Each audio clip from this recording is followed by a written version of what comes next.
পরিমণি ও DB পুলিশের সে সময়ের additional SP গোলাম শাকলায়নের একটি শর্ট ভিডিও সারা দেশে ব্যাপকভাবে ছড়িয়ে পড়ে এবং তুমুল সমালোচনার জন্ম দেয়। ওই ভিডিও ভাইরাল হতেই পুলিশ ও সরকারের মারাত্মক ভাবমূর্তি ক্ষুণ্ণ হয়।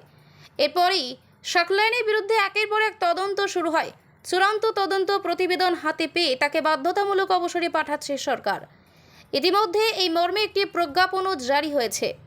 সেই সময় প্রকাশিত 1 মিনিট 39 সেকেন্ডের ভিডিওতে দেখা যায় নীল ও কালো বেলুনে সুসজ্জিত একটি কক্ষ, যেখানে রোমান্সে মাতোয়ারা হয়ে আছেন পরিমণি ও গোলাম শাকলায়ন। দুজনে বেশ হাস্যোজ্জ্বল ভঙ্গিতে ছিল, যেখানে শাকলায়নের হাত ধরে পরিমণি কেক কাটছেন এবং পরিমণি শাকলায়নকে উইশ করছেন হ্যাপি বার্থডে টু ইউ বলে।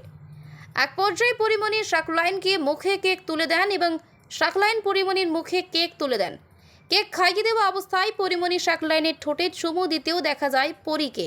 ভিডিওর এক পর্যায়ে দেখা যায় কেক খাইয়ে দেওয়া অবস্থায় পরিমণি তার মুখে কেক নিয়ে শাকলায়নের মুখে ধরেন এবং দুজনে রোমাঞ্চকরভাবে কেকের মধ্যে কামড় দেন।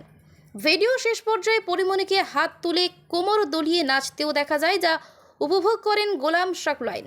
উল্লেখ্য, গত 13 জুন স্বরাষ্ট্র মন্ত্রণালয়ের শৃঙ্খলা 2 শাখা থেকে উপসচিব রোকেয়া পারভীন জুঁই স্বাক্ষরিত এক প্রতিবেদনেই তাকে বাধ্যতামূলক অবসর প্রদান করার জন্য দরখাস্ত করা হয়।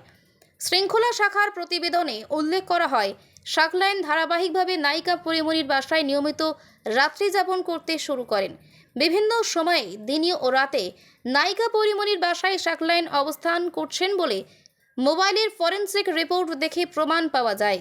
শাকলায়ন বিবাহিত ও এক সন্তানের বাবা হওয়া সত্ত্বেও পরিমণির সঙ্গে তার বিবাহ বহির্ভূত অনৈতিক সম্পর্ক স্থাপন, পরিমণির সঙ্গে জন্মদিন উদযাপন ও নিজের সরকারি বাসভবনে নিজ স্ত্রীর অবর্তমানে সময় কাটানোর মতো ঘটনা বিভিন্ন প্রচার মাধ্যমে তা প্রচারিত হওয়ায় সরকারের ভাবমূর্তি ক্ষুণ্ণ হয়েছে।